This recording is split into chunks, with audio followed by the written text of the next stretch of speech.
नमस्कार, इन्फोकस science academy में आपका स्वागत है। आप देख रहे हैं जियोग्राफी के एनसीईआरटी बुक को, जो कि कक्षा 6वीं से लेकर 12वीं तक खत्म करने का हम प्रयास कर रहे हैं, जिसमें हमने कक्षा 6वीं को पिछली वीडियो में समाप्त किया। आज से हम कक्षा 7वीं जियोग्राफी एनसीईआरटी बुक को प्रारंभ करने जा रहे हैं। इस बुक का नाम है हमारा पर्यावरण, और इस बुक के अनुसार हम देखते हैं पहले यूनिट को, जिसका नाम है पर्यावरण। इसमें हम जानेंगे पर्यावरण की परिभाषा के बारे में और कुछ मुख्य बिंदु को भी हम समझने का प्रयास करेंगे। तो चलिए हम देखते हैं एनसीईआरटी के अनुसार जो पर्यावरण की परिभाषा है वह क्या है। हम देखते हैं कि किसी भी जीवित प्राणी के चारों ओर पाए जाने वाले लोग, स्थान, वस्तुएं एवं प्रकृति को पर्यावरण कहते हैं। पर्यावरण किसे कहते हैं? किसी भी जीवित जो प्राणी होंगे उनके चारों ओर जो पाए जाते हैं, चाहे वह जीवित वस्तुएं हों, प्रकृति हो, स्थान हो, इसको हम क्या कहेंगे? पर्यावरण कहेंगे। किसको? किसी भी जीवित प्राणी के चारों ओर पाए जाने वाले लोग, स्थान, वस्तुएं एवं प्रकृति को पर्यावरण कहते हैं। क्लियर हुआ? किसी भी जीवित प्राणी के चारों ओर पाए जाने वाले लोग, स्थान, प्रकृति, वस्तुएं जो हैं उनको हम क्या देंगे नाम? पर्यावरण का नाम देंगे। क्लियर? अब हम देखते हैं कि ये जो है प्राकृतिक एवं मानव निर्मित परिघटनाओं का मिश्रण है। किसका? मानव निर्मित तथा प्राकृतिक जो परिघटनाएं हैं उसका मिश्रण है। जैसे कि आप लोग तो प्राकृतिक परिघटनाओं को जानते ही होंगे। मानव निर्मित की अगर बात करेंगे तो क्या आएगा? उसमें हम देखते हैं हमारे जो मानव निर्मित होंगे, घर, मंदिर, स्थल बहुत से हैं, इनको भी हम एक तरह से पर्यावरण में ही लेते हैं। तो हम देखते हैं, हमें समझाने का प्रयास कर रहा है कि यह प्राकृतिक एवं मानव निर्मित परिघटनाओं का मिश्रण है। प्राकृतिक पर्यावरण से हम देखते हैं, प्राकृतिक पर्यावरण में पृथ्वी पर पाई जाने वाली जीवीय एवं अजीवीय दोनों परिस्थितियां सम्मिलित हैं। अब इसमें जीवित तथा जो अजीवी हैं, इन दोनों का क्या मतलब निकल रहा है, इनको भी पॉइंट करिए। जीवीय तथा अजीवीय, इनको हम समझे। जीवी का मतलब जीवन से और अजीवी का मतलब निर्जीव से। इनको हम देखें तो हमें दिखाई देता है जीवीय जो है सजीव प्राणियों का संसार। किसका? सजीव प्राणियों का संसार। जैसे पादप हुआ, जंतु हुआ, जो सजीव होंगे, जिनके सजीव हम कहें, जिनका संसार ही होगा सजीव से भरा हुआ, वह क्या कहलाएंगे? जीवीय। अब अजीवी जो है, जिनका संसार निर्जीव प्राणियों से भरा हो, उनको हम अजीवी कहेंगे। जैसे स्थल।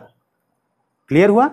आगे हम देखते हैं कि जो मानवीय पर्यावरण में हम बात करें तो मानवीय पर्यावरण में मानव की परस्पर क्रियाएं, उनकी गतिविधियां एवं उनके द्वारा बनाई गई रचनाएं सम्मिलित होती हैं। जैसा कि अभी हमने बताया, जो मानवीय पर्यावरण होंगे उनके द्वारा जो बनाई गई स्थल हैं, मंदिर हैं, और भी बहुत से जो बनाए गए होते हैं मानव द्वारा, मानव निर्मित, वह भी मानवीय पर्यावरण के अंतर्गत आएंगे। फिर से देखिए, मानवीय पर्यावरण में मानव के परस्पर क्रियाएं, उनकी गतिविधियां एवं उनके द्वारा बनाई गई रचनाएं सम्मिलित होती हैं। क्लियर हुआ? हम देखते हैं जो पर्यावरण है उसको इंग्लिश में क्या कहते हैं? एनवायरनमेंट, जिसको हमने फ्रेंच शब्द से लिया है। फ्रेंच शब्द में इसको क्या कहा जाता है? तो एनवायरोनेर। एनवायरोनेर से हमारा जो उत्पत्ति हुआ है एनवायरनमेंट का, उसका अर्थ क्या होता था फ्रेंच में? तो पड़ोस होता था। जैसे कि हम हिंदी में भी देखें, पर्यावरण, पर्या मतलब परिआवरण, वरण मतलब आवरण, एक तरह समझे तो, यानी चारों तरफ एक ऐसा आवरण जिसमें जीवित अजीवित दोनों मिक्सचर हों, उनको हम किसकी संज्ञा देते हैं? पर्यावरण की संज्ञा देते हैं। उसी प्रकार से जो एनवायरनमेंट है हमारा जो है वह फ्रेंच शब्द से लिया गया है, और उस फ्रेंच शब्द को क्या कहते हैं? तो एनवायरोनेर। और एनवायरोनेर का मतलब होता है फ्रेंच शब्द में पड़ोस। क्लियर? अब हम देखते हैं प्राकृतिक पर्यावरण। आखिर प्राकृतिक पर्यावरण क्या है उसको हमें समझने के लिए एनसीईआरटी बहुत प्यार से समझाता है। प्राकृतिक पर्यावरण की बात करें तो ठोस परपटी या कठोर ऊपरी परत को स्थलमंडल कहा जाता है। यह चट्टानों एवं खनिजों से भरा हुआ होता है। इसमें हम देखते हैं कि यह जो है चट्टानों तथा खनिजों से बना है एवं मिट्टी की पतली परत से ढका होता है। यह पहाड़, पठार, मैदान, घाटी आदि जैसे विभिन्न स्थल कृतियों वाला विषम धरातल होता है। क्या होता है? विषम धरातल होता है। ये स्थलाकृतियां जो है महाद्वीपों के अलावा महासागरों की सतह पर भी पाई जाती हैं। यानी हमने प्राकृतिक जो पर्यावरण है उसके बारे में क्या समझा? यह जो है इनकी ऊपरी परत कठोर होती है, जिसको हम स्थलमंडल कहते हैं। स्थलमंडल जो है वह खनिजों से मिलकर बना होता है। इसमें हम देखते हैं कि मिट्टी की पतली परत से यह ढका होता है। यह पहाड़, पठार, मैदान, घाटी आदि जैसी विभिन्न स्थलाकृतियों से विषम धरातल होता है, बना होता है। एक तरह से हम यह भी कह सकते हैं कि ये स्थलाकृतियां महाद्वीपों के अलावा जो है महासागर की सतह पर भी पाई जाती हैं। क्लियर। अब इसमें देखते हैं कि स्थलमंडल वह क्षेत्र है जो हमें वनों, कृषि एवं मानव बस्तियों के लिए भूमि, वस्तुओं, पशुओं को चरने के लिए घास स्थल प्रदान करते हैं। स्थलमंडल क्या है? स्थलमंडल वह क्षेत्र है जो हमें वनों, कृषि एवं मानव बस्तियों के लिए भूमि, पशुओं को चारा और घास स्थल प्रदान करते हैं। जो हमें पशुओं के लिए चारा चरने के लिए क्या देते हैं? घास स्थल देते हैं। मनुष्यों को कृषि करने के लिए भूमि देते हैं, उपजाऊ जमीन देते हैं। तो इस तरह से हम कहते हैं स्थलमंडल का वह क्षेत्र होता है, जिसमें हम देखते हैं कि खनिज संपदा भी बहुत बड़ा स्रोत देखने को मिल जाता है। क्लियर। अब हम देखते हैं जल के क्षेत्र को जलमंडल कहा जाता है। यह जल के विभिन्न स्रोतों से, जैसे नदी, झील, समुद्र, महासागर आदि जैसे विभिन्न जलाशयों से मिलकर बनता है।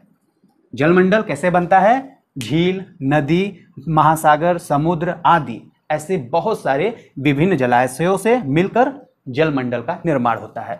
यह सभी प्राणियों के लिए आवश्यक है। अब बात करते हैं पृथ्वी के चारों ओर फैली वायु की परत को हम वायुमंडल कहते हैं। यानी हमने देखा स्थलमंडल, हमने देखा जलमंडल, फिर अब बात करेंगे वायुमंडल के बारे में। वायुमंडल कहते हैं किसे हैं? तो पृथ्वी के चारों ओर फैली वायु की पतली परत को वायुमंडल कहते हैं। पृथ्वी का गुरुत्वाकर्षण बल अपने चारों ओर वायुमंडल को थामे। देखिए ये पॉइंट करिए, पृथ्वी का गुरुत्वाकर्षण बल हमारा जो वायुमंडल को अपने वायुमंडल को थामे हुआ है। कैसे थामे हुआ है? अपने गुरुत्वाकर्षण से।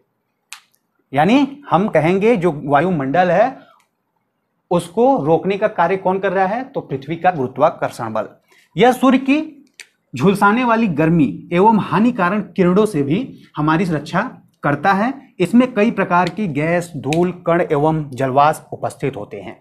वायुमंडल में परिवर्तन होने से मौसम एवं जलवायु में परिवर्तन होता है। जो वायुमंडल में परिवर्तन होता है उनसे मौसम तथा जलवायु का भी परिवर्तन होना लाजमी होता है। यह पूरी तरह से हम देख रहे हैं कक्षा 7वीं का जो प्रथम यूनिट है, इसमें हम बात कर रहे हैं जो पुराने कक्षा 7वीं के टॉपिक थे उसी पे डिपेंड है। हमने पिछली वीडियो में बात किया था स्थलमंडल क्या है, जलमंडल क्या है और वायुमंडल क्या है, तो इन सबको हमने फिर से देख लिया। आगे देखते हैं पादप एवं जीव जंतु मिलकर जैव मंडल या सजीव संसार का निर्माण करते हैं। जो पादप हैं एवं जीव जंतु हैं वह किसका निर्माण करते हैं? जैव मंडल या सजीव संसार का निर्माण करते हैं। जैसा कि उसमें हमने बताया था स्थलमंडल, वायुमंडल तथा हमारा जो जलमंडल है, इन तीनों के सहयोग से जहां जीवन संभव होगा उसे क्या कहेंगे? जैव मंडल। ये बताया था, याद होगा आप सबको। तो उसी प्रकार से एनसीईआरटी समझाने का प्रयास करता है कि पादप एवं जीव जंतु मिलकर जैव मंडल या सजीव संसार का निर्माण करते हैं। यह पृथ्वी का वह संकीर्ण क्षेत्र है जहां स्थल, जल एवं वायु मिलकर जीवन संभव बनाते हैं। यह पृथ्वी का वह संकीर्ण क्षेत्र है जहां स्थल, जल एवं वायु यानी ये तीनों मिलकर जीवन संभव बनाते हैं। जैसा कि अभी हमने बताया हमारा क्या था? लिथोस्फीयर, हाइड्रोस्फीयर एवं एटमॉस्फेयर। एटमॉस्फेयर यानी इन तीनों के मिलान से जहां जीवन की संभावना होता है उसे हम बायोस्फीयर कहते हैं। क्लियर हुआ? अब हम देखते हैं परितंत्र, जो कि एनसीईआरटी कक्षा 7वीं में एक बॉक्स में दिया रहता है। उनको भी हम समझते हुए आगे चलते हैं। परितंत्र जो शब्द है उसका क्या मतलब निकलता है? तो वह तंत्र जिसमें समस्त जीवधारी आपस में एक दूसरे के साथ तथा पर्यावरण के उन भौतिक एवं रासायनिक कारकों के साथ परस्पर क्रिया करते हैं जिसमें वे निवास करते हैं। चलिए इसको हम समझते हैं। वह तंत्र जिसमें समस्त जीवधारी आपस में एक दूसरे के साथ तथा पर्यावरण के उन भौतिक एवं रासायनिक कारकों के साथ परस्पर क्रिया करते हैं। बहुत से लोगों को समझ में नहीं आया होगा। चलिए इसको हम सिंपल वे में समझाने का प्रयास करते हैं। जैसे जो जीवधारी हैं आपस में एक दूसरे के साथ अंतःक्रिया करेंगे, यह समझ में आ रहा है। अब उसी की तरह हम देखने का प्रयास करते हैं कि पर्यावरण के जो भौतिक एवं रासायनिक, इन शब्दों का क्या मतलब निकल रहा है। तो भौतिक का मतलब हम निकाल लेते हैं अजैविक और जो हमारा पर्यावरण के जीवधारी हैं उनको हम जैविक के संज्ञा में रख लेते हैं। इनको हम कुछ इस तरह से समझे, जो हमारा पर्यावरण के परितंत्र घटक हैं उनकी अगर बात करें तो इनको हम बांटते हैं दो भागों में। पहला क्या था, पहला हम देखते हैं अजैविक, दूसरा जैविक, और इनका भी जो भाग था वह 3 था।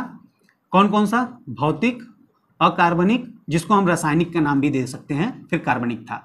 ये जो भौतिक है, भौतिक के अंदर क्या आएगा, भौतिक के अंदर आ जाएगा हमारा तापमान, उसके बाद आ जाएगा आर्द्रता, फिर आ जाएगा प्रकाश। कुछ इस तरह से हमारा जो भौतिक कारक है वह आ जाएंगे। अगर रासायनिक कारक की बात करें तो इसमें आ जाएगा जल, ऑक्सीजन, कार्बन डाइऑक्साइड। तो इन दोनों के जो परस्पर क्रिया होके जो निर्माण करेंगे उनको हम परितंत्र की संज्ञा देंगे। समझ में आया? फिर से देखते हैं, जो हमारा परितंत्र है वह कह रहा है कि वह तंत्र जिसमें समस्त जीवधारी आपस में एक दूसरे के साथ अंतःक्रिया करके एक जैविक इकाई का निर्माण करे, इसको भी हम ऐसे समझ सकते हैं। क्लियर हुआ? और फिर उसी में कहता है कि पर्यावरण के उन भौतिक एवं रासायनिक कारकों के साथ परस्पर क्रिया करता रहता है। अब यहां पे जैसे हमने समझा भौतिक एवं रासायनिक क्रिया, देखिए हमारा जो परितंत्र है वह 2 भागों में बटा हुआ है। पर्यावरण का परितंत्र घटक जो है वह 2 भागों में बटा है। पहला क्या है, पहला है अजैविक, दूसरा है जैविक। जैविक और अजैविक, इसमें हम बात करते हैं अजैविक की, तो इसमें हम देखते क्या है, इसमें हमारा होता है भौतिक, इसके बाद हम देखते हैं इसी में भौतिक के बाद हमारा होता है अकार्बनिक और कार्बनिक, यानी इन दोनों को रासायनिक से हम जोड़ लेते हैं। क्लियर? अब इसमें हम देखते हैं भौतिक और अकार्बनिक को। तो भौतिक में हमारा क्या होता है, तापमान होता है, आर्द्रता होता है, प्रकाश होता है, वायुमंडलीय दाब भी होता है। और साथ में अगर हम रासायनिक की बात करें जिसमें कार्बनिक अकार्बनिक दोनों हैं, तो उसमें हम देखते हैं कि हमारा जल होता है, साथ में हम देखते हैं कि कार्बन डाइऑक्साइड होता है, ऑक्सीजन होता है।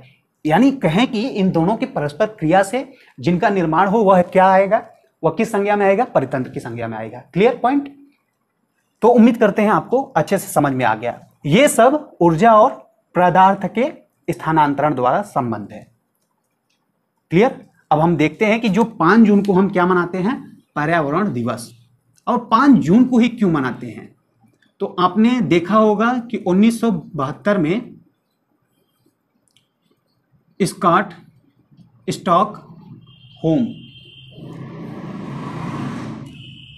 स्टॉकहोम सम्मेलन हुआ 1972 में, जो कि सबसे बड़ा सम्मेलन था।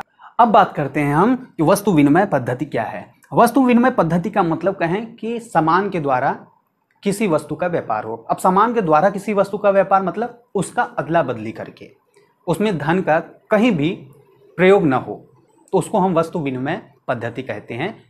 इसके बाद हम इसी के अगर डिफिनीशन की बात करें तो इसमें हमें दिखाया था एनसीईआरटी ने कि वस्तु विनिमय पद्धति का विकास हुआ, इसके बाद व्यापार हुआ आरंभ, इसके बाद फिर वाणिज्य का विकास हुआ, यानी कुल मिला जुलाकर विकास के बारे में चर्चा करने का प्रयास किया था।